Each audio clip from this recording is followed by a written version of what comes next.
Bom, já é mais uma boa notícia, né, professor Bechar? Claro. O brasileiro comum, o senhor acha que a maior dificuldade do brasileiro com essas mudanças vai ser qual?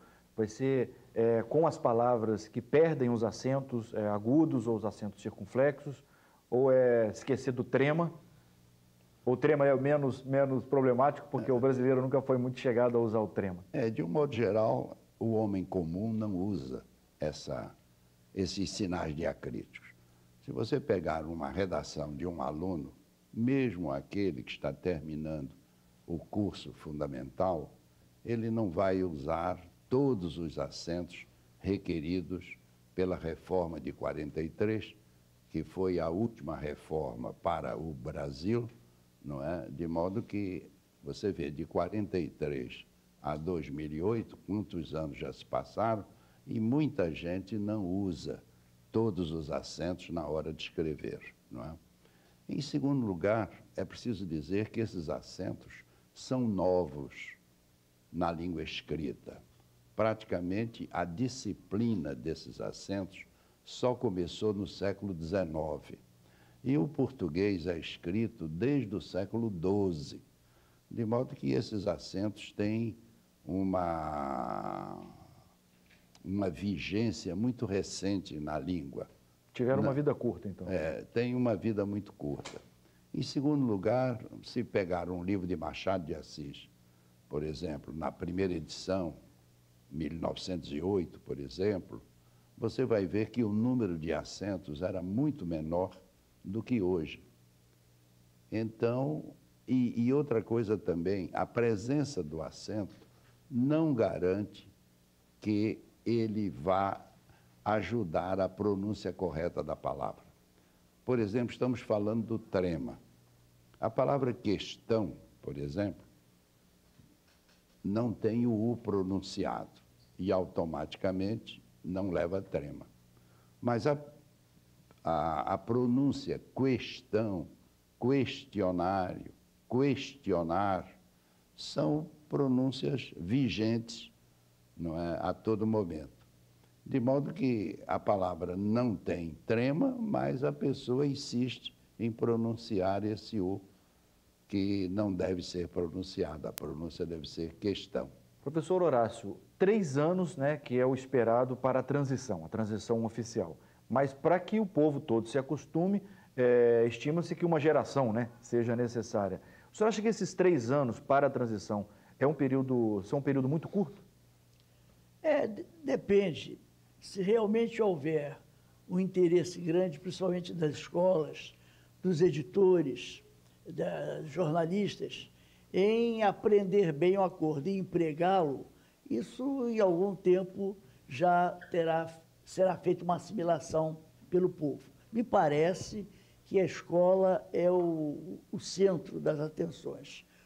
Os professores devem assimilar bem o acordo e passar para os alunos, através de exercícios, principalmente na linguagem escrita e através da leitura, explicando as alterações. Porque deve haver essa uniformização, uma vez que as nossas obras, tanto didáticas como literárias, técnicas, científicas, ficarão subordinadas ao acordo. E, terminado este prazo, obviamente, todas terão que estar enquadradas. O Sérgio França não lidou com professores, né? Mas a editora deve ter lidado com revisores, né? Profissionais que utilizam muito o idioma. Como é que foi esse processo de preparação, Sérgio? Nós fizemos no ano passado um seminário que foi dado pelo também acadêmico Domingos Proença para todos os profissionais que lidam com a língua na editora. São eles os editores, os revisores, os copies, e todos esses funcionários ou colaboradores tiveram 2 dias de preparação e adequação às novas normas, né? E desde o começo desse ano, todas as etapas dos livros, desde a tradução, as revisões, todas elas são feitas dentro do acordo, né?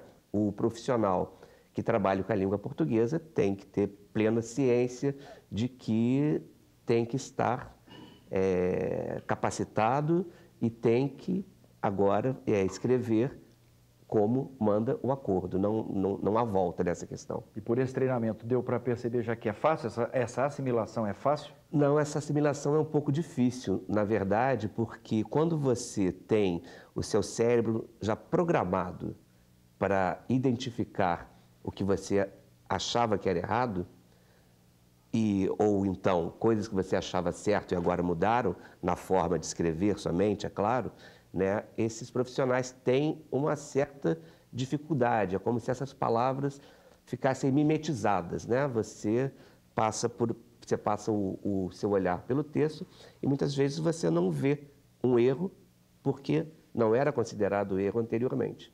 Né? Esse é um trabalho quase de reprogramação cerebral, na verdade, na vida desses profissionais. Muito treinamento, então. Muito treinamento e rotina. Nós vamos a um rápido intervalo e logo voltamos com este debate sobre a reforma ortográfica da língua portuguesa.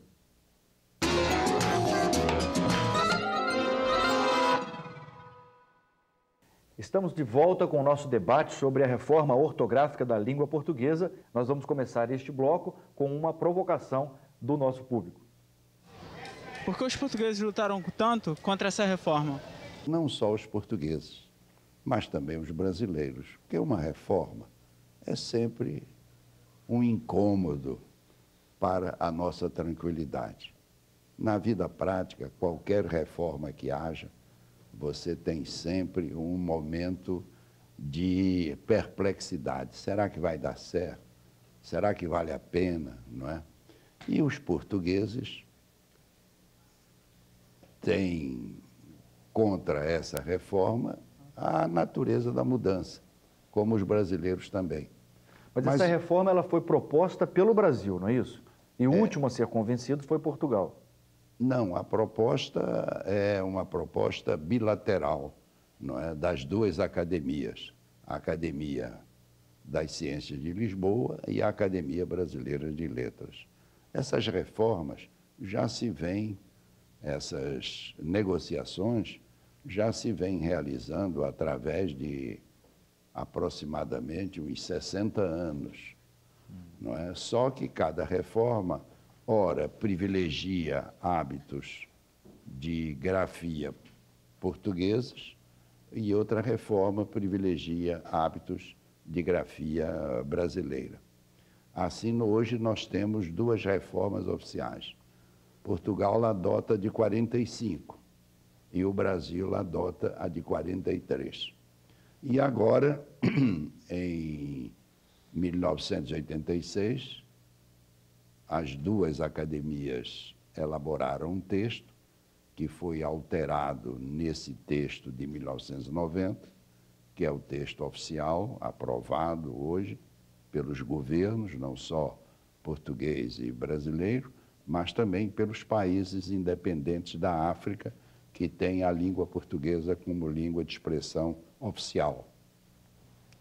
De modo que esses 7 países, em torno de uma mesa, se reuniram, aprovaram o texto do acordo e os políticos implementaram, tanto em Portugal como no Brasil, a necessidade dessa unificação.